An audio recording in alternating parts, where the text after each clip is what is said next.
امریکی حملے کے پیش نظر وینزویلا میں سیکیورٹی ہائی الرٹ تھی۔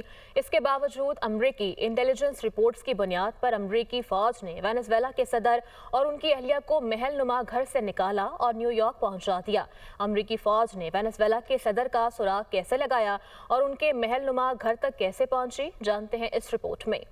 امریکی فورسز کی تعیناتی کے بعد وینزویلا کے صدر کی سیکیورٹی سخت کر دی گئی، لیکن اس کے باوجود امریکی فوج انہیں بغیر کسی بڑی مزاحمت کے نکال کر لے گئی۔ عالمی میڈیا کے رپورٹس میں کہا گیا ہے کہ وینزویلا کی حکومت کے اندر موجود CIA کے مخبر نے امریکی فوج کی ایلیٹ ڈیلٹا فورس کو نکولس مادورو کی گرفتاری سے قبل ان کا مقام معلوم کرنے میں مدد دی تھی۔ یہ مخبر ایک وسیع انٹیلیجنس نیٹ ورک کا حصہ تھا جس میں فضائی اور سگنلز انٹیلیجنس بھی شامل تھے۔ یہ کارروائی کئی ماہ کی باریک بینی سے کی گئی منصوبہ بندی اور CIA اور محکمہ دفاع کے درمیان شراکت داری کا نتیجہ تھی۔ صدر مادورو کے قریب موجود ایک امریکی مخبر ان کی نقل و حرکت پر نظر رکھ رہا تھا اور ممکنہ کارروائی کے دوران ان کا درست مقام بتانے کے لیے تیار تھا۔ کارروائی کے ابتدا میں امریکی طیاروں نے وینزویلا کی دارالحکومت کراکس اور اس کے قریب ان اہداف اور فضائی دفاعی نظام پر حملے کیے جو اس کارروائی کی کامیابی کی راہ میں رکاوٹ بن سکتے تھے۔ امریکی حملے کے بعد وینزویلا کے فوجی اڈوں اور تباہ شدہ گاڑیوں اور تنصیبات کو پہنچنے والے نقصان کی تصاویر بھی منظر عام پر آئی ہیں، جن میں دیکھا جا سکتا ہے کہ بہت سی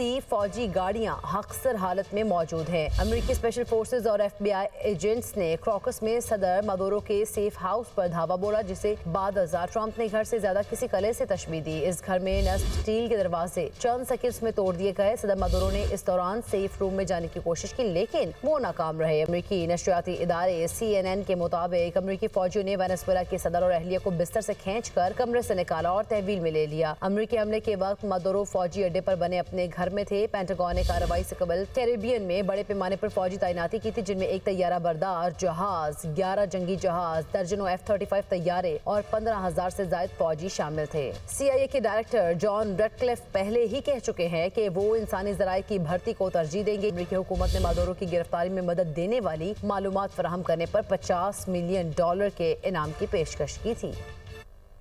امریکہ کا وینزویلا پر حملہ، میئر نیو یارک، سابق نائب صدر کیملا ہیرس اور برنی سینڈرز کی وینزویلا کے خلاف امریکی کارروائی کی شدید الفاظ میں مذمت۔ رپورٹ دیکھیے۔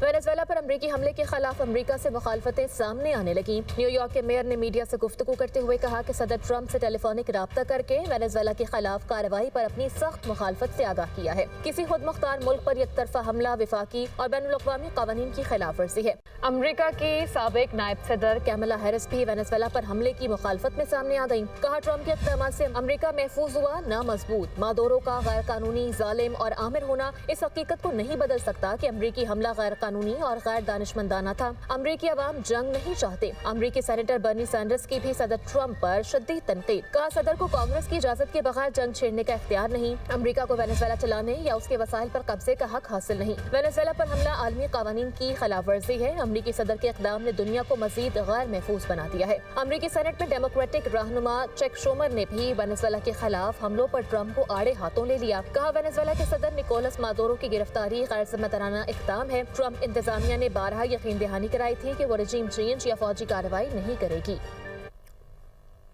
ماضی میں امریکہ اور اس کے اتحادی مختلف الزامات کے تحت کئی ملکوں پر حملے کر چکے ہیں۔ امریکہ نے تازہ ترین آپریشن وینزویلا میں کیا، جس میں وینزویلا کے صدر کو اٹھا کر امریکہ منتقل کر دیا گیا۔ وینزویلا کے ساتھ امریکہ کے تنازع کی اصل وجہ کیا ہے اور امریکی حکومت ماضی میں وینزویلا کی حکومت پر کیا الزامات عائد کرتی رہی ہے اور کون سی پابندیاں بھی لگائی گئیں، جانتے ہیں اس رپورٹ میں۔ امریکی صدر ڈونلڈ ٹرمپ بار بار یہ الزامات عائد کرتے ہیں کہ وینزویلا سے کوکین اور دیگر اقسام کی منشیات امریکہ اسمگل کی جا رہی ہے۔ مختلف گروہ منشیات کی اسمگلنگ میں ملوث ہیں اور وینزویلا کی حکومت انہیں روکنے کے لیے کوئی کردار ادا نہیں کر رہی۔ امریکی حکومت نے منشیات اسمگلنگ میں ملوث بعض گروہوں کو دہشت گردی قرار دیا ہے۔ تاہم وینزویلا کے صدر مادورو کسی منشیات قاتل کی سرپرستی کی مکمل تردید کرتے رہے۔ انہوں نے امریکہ پر الزام عائد کیا تھا کہ وہ منشیات کے نام پر انہیں اقتدار سے ہٹانے اور وینزویلا کے تیل کے ذخائر پر قبضہ کرنا چاہتے ہیں۔